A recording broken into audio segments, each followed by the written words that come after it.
प्रिय श्रोताओं, आप सभी को मेरा सादर प्रणाम है।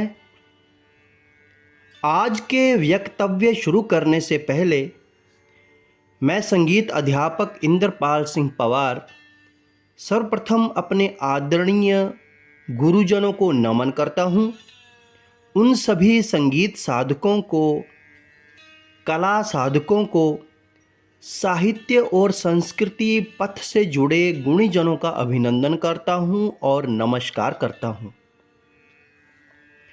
आज मैं संगीत कला के उन बिंदुओं पर बात करने जा रहा हूँ जो हर एक संगीत साधक को, संगीत प्रेमियों, अध्यापन कार्यकर्ता व अन्य बाल विकास कार्य करने वालों के लिए जरूरी है। बात करता हूँ आचार्य और साधक के भीतर मूल्यवान प्रतिभा का होना और उनके जीवन प्रणाली का गुणात्मक होना आवश्यक है, ताकि सामान्य जन जब साधक के संपर्क में आए तो अपने भीतर एक विशिष्ट प्रकार की सकारात्मक ऊर्जा का संचार अनुभूत कर सके। और ऐसा होता भी है, क्योंकि गुणवानों के साथ परस्पर संयोगिक भेंट या उनसे विद्या ग्रहण कर रहे विद्यार्थियों के लिए यह सभी प्रकार के स्रोत बातें प्रेरक और कल्याणकारी बनती हैं। साधना को सफल बनाने के लिए स्वरों का अभ्यास, विभिन्न प्रकार की तालों का लयबद्ध अभ्यास तो करना ही पड़ेगा और साथ में उत्तम दर्जे के साहित्य और ऐतिहासिक खोज को जानने की आदत भी डालनी पड़ेगी।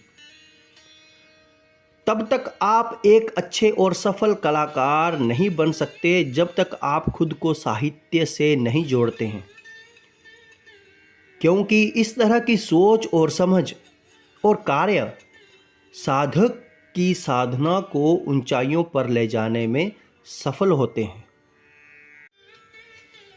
ध्यान दें, यह संगीत मार्ग योग की तरह है, क्योंकि महर्षि पतंजलि जी के योग सूत्र व नियम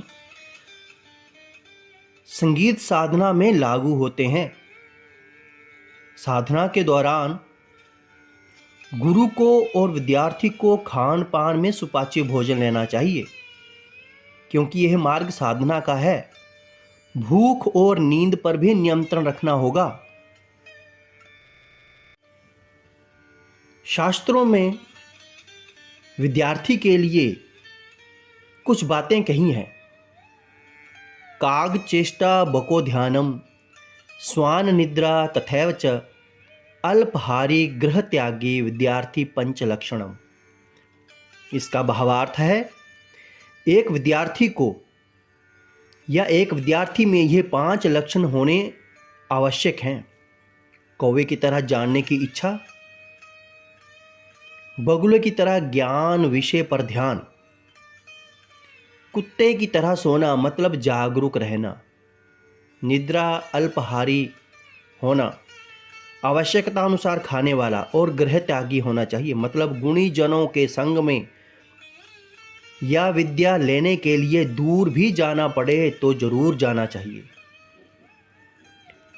आजकल बहुत कम देखने को मिलता है कि कोई प्रबुद्ध कला विशेषज्ञ शास्त्र की बात को सरलता से मित्रवत होकर विस्तार से विद्यार्थी को समझा सके, बता सके और संगीत साधना या विद्या में परिपक्वता लाने के लिए विद्यार्थियों के भीतर भी धैर्य और इंतजार का होना, दृढ़ इच्छा का होना, संकल्प शक्ति का होना बहुत जरूरी है।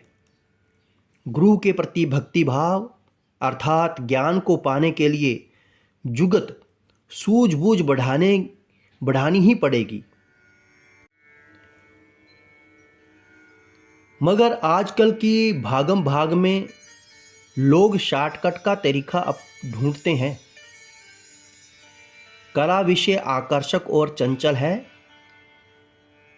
मगर इस विद्या को सीखने के लिए लगन, मेहनत और अच्छे गुरु की प्रेरणा बहुत आवश्यक है, क्योंकि अच्छे कलाकार को प्रतिष्ठित मंच पर प्रभावशाली प्रदर्शन को साबित करना होगा, ताकि गाई गई, बजाई गई, सुनाई गई हर चीज समाज के हर वर्ग, महिला, पुरुष, बच्चे और बूढ़ों के लिए सांस्कृतिक भी हो और आनंददायी भी हो और चिरकाल तक स्थायी और प्रेरक भी बनी रहे। तभी साधक की सफलता सिद्ध होती है और जीवन भी सफल होता है। साधना और संकल्प। साधना का अर्थ तप और अभ्यास है और जीवन पर्यंत सीखते रहना है। साधना संगीत की हो, साधना ज्योतिष की हो, साधना आयुर्वेद की हो या अन्य संस्कृति से जुड़ी हुई हो। ज्योतिषी का जिक्र इसलिए कर दिया क्योंकि ज्योतिष को वेदों का नेत्र बताया गया है, पर हमारी आज की चर्चा संगीत विषय पर ही है। मगर यह सभी उपरोक्त विद्याएं भी साधना के अंतर्गत आती हैं। साधना भी वही करेगा, अभ्यास भी वही करेगा जिसमें धैर्य और लगन होगी, और हमारा ध्येय जीवन पर्यंत सीखते रहना होना चाहिए। एक साधक को किस तरह से साधना करनी है, यह तो किसी गुणवान गुरु के सानिध्य में ही सुलभ है। मैं यहाँ थोड़ी सी बात अपनी आप बीती करना चाहता हूँ। मैंने बचपन में अपनी माता जी के सानिध्य में गुरुद्वारा मंदिर में भक्ति रस के कीर्तन भजन को गाया।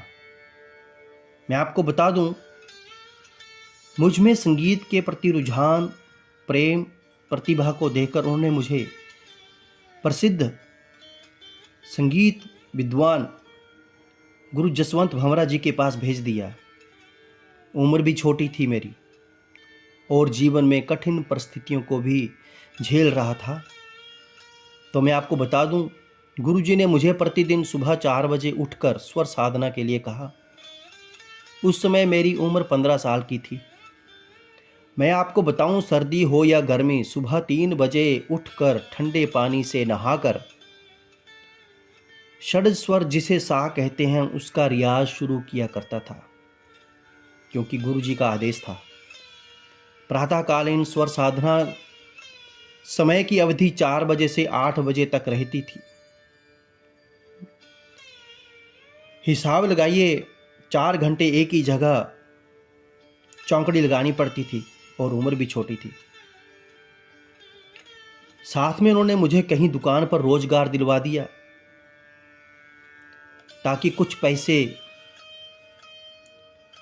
अपनी ज़रूरतों को पूरा करने के लिए और कुछ पैसे माता जी को घर भेज सकूं।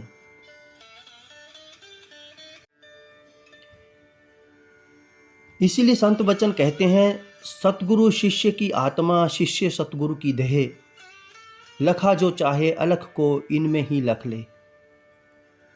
बात को ध्यान से सुनिए।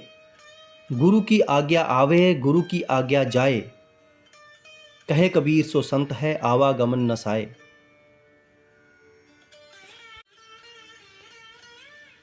आजकल के वातावरण में हम देखते हैं विद्यार्थियों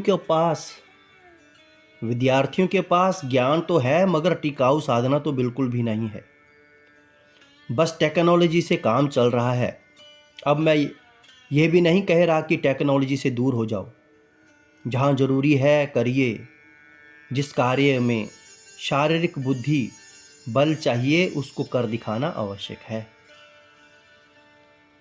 साधना करने का संकल्प थोड़ा कठिन और भारी जरूर होता है, मगर आज्ञाकारी साधकों के लिए उस संकल्प के नतीजे और परिणाम बहुत फलदायी होते हैं।